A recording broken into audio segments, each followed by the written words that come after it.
everybody, welcome back to Scenic Landscapes. We're back for another Tuesday's Tips and Tricks. I'm Chelsea. I'm Nathaniel. And we're going to be talking about how to refresh your perennials. So let's do it. Go ahead, Nathaniel. Alright, so we're going to start off by looking at some spiderwort. Right down here we've got a huge bed of spiderwort that has gotten kind of out of hand and it needs cut back. And when it comes to perennials, sometimes we get excited in the springtime. We bought all these beautiful plants. They're flowering or they're going to flower in the summertime. And then after flowering, a lot of them get really rugged and we get really discouraged and disappointed because they're just not what we thought they were going to be. So what you want to do when that happens is come in with a lot of them anyway and cut them back, and they'll refresh, and you'll either get new flowering or you'll at least have nice fresh foliage and not this ugly raggedy stuff after flowering. So we're going to look at this spiderwort and do just that. On spiderwort, there's really no gentle, easy way to do it. There's no trick. All you do is you come in, chop it way hard back, and then later on in a few weeks it'll start sending up new leaves. It won't flower again, but it will send up nice new grassy blue-green foliage. So you just come in and chop it off. All right, and that's all you do. It's so easy, even I can do it. If Chelsea can do it, it's got to be easy. I'm just kidding. No, you're not. This one's growing out of this log. Yep. Spiderwort is a great native wildflower. It grows wild in the prairie, it grows wild in the eastern U.S. in the woodlands and everything. It likes moist soil, but it'll tolerate drought.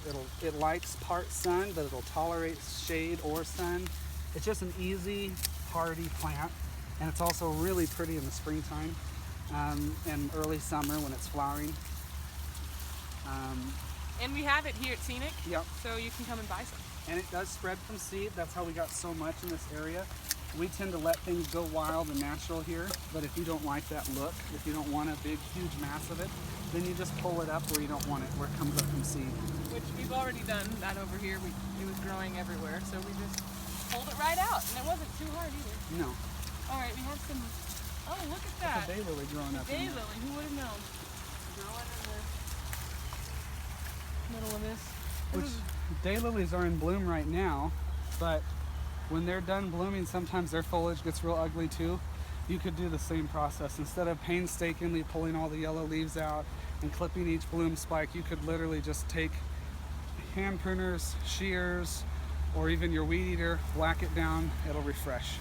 So I just wanted to show you guys, I know it can be intimidating if you've not done a lot of pruning over the years of gardening to cut things back hard like we just showed you, but we thinned these out because we had too many. I'm going to pot them up later to sell, but this is all new growth points here. 1, 2, there's one right down in there, 3, 4, 5. There's several new growth points on this plant.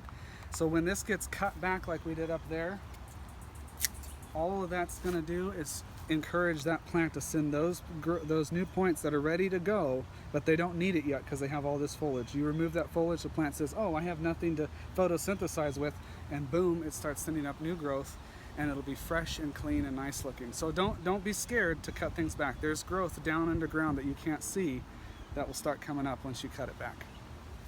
So that's your Tuesday's tips and tricks. We'll see you again next week.